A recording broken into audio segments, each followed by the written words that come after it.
So today we have a special visitor. This is Abayomi. He's from Bermuda, and you come to Florida about once a year, right? Yep. And this is a particularly, this is usually the time that you're here. That's correct. And you come for the Mango Festival down in Miami, or at Fairchild. Yep. So anyway, you're from Bermuda, and you've had some interesting international mango projects. And I was wondering if you could tell everybody about that. Sure. Yeah. So this is my 9th year coming to Florida for mangoes in particular. As you say, the Mango Festival, and coming to get the great mangoes from the great growers and the work you guys have done here. But I'm also involved in attempting to propagate mangoes in Bermuda. It's one big project for me, and also that's a personal project. And my mother-in-law, who lives in Sierra Leone, she has a school for underprivileged girls. So it was last year, actually. Mm-hmm. My, how time flies. We started a mango project there. So we, with your help, organized, got all our certificates and grafted trees to transport over to the school in Sierra Leone to help them with their sustainability project. So totally new varieties for them, things that they would have never seen or heard of. But I'm excited, they're very excited to see, these trees. We took 35 trees over. In the end, 33 survived. That's good. Yeah, that's a tremendous ratio, considering we had to bare root the trees, package them, take them over, unroot them, and plant them all over again. So that was that a 3-year project? Am I remembering that correctly? It was at least 2 years, right? In terms of what?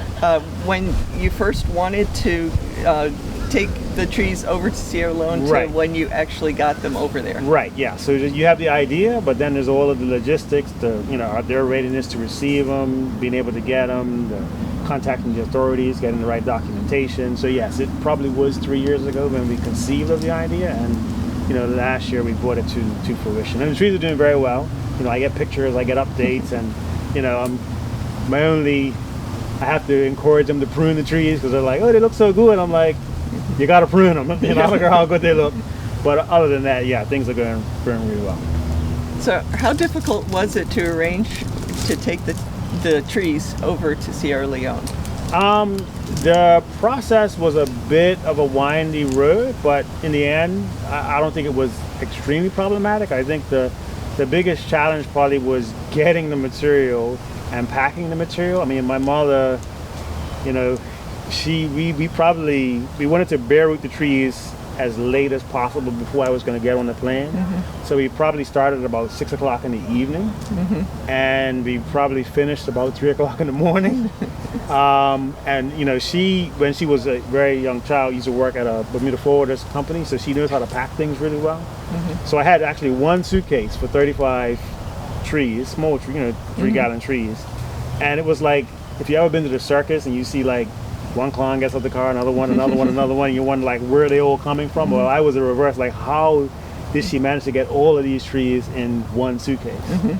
And then we got up, I think it was at 6, and then finished off the work, and every single one, she bend, and got them all, bare rooted into one suitcase. So it was quite a process. And on the other end, we got over there, and then it's the reverse, right? We're undoing them and soaking them, and then getting them out to the field. But all told, probably they were only out of soil for like 48 hours. Oh, excellent. Hence why we had such a high rate of them actually living.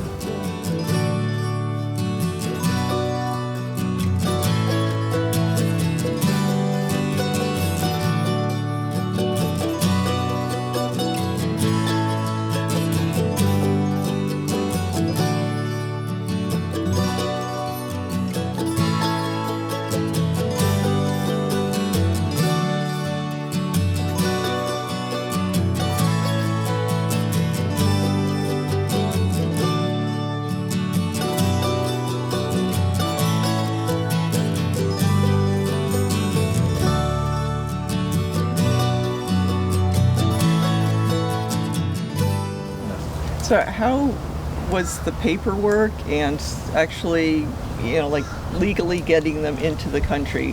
What was that like? It was actually a bit more straightforward than I thought. I was able to through some internet research, find the right person, talk back and forth as to what the requirements were. Because of my project in Bermuda, where I've been bringing in seeds through a similar process of getting phytosanitary certificates, I already had the contacts here to do that part. This was just a matter of doing the same thing for plants. So once I got their requirements, I just ran it through my resources for phytosanitary certificates, and it was pretty straightforward to get them over there. Well, excellent. It always seems straightforward after the fact. Yeah, boy, that was easy, and it was like, I know. But while you're in the transit, it's like, oh man.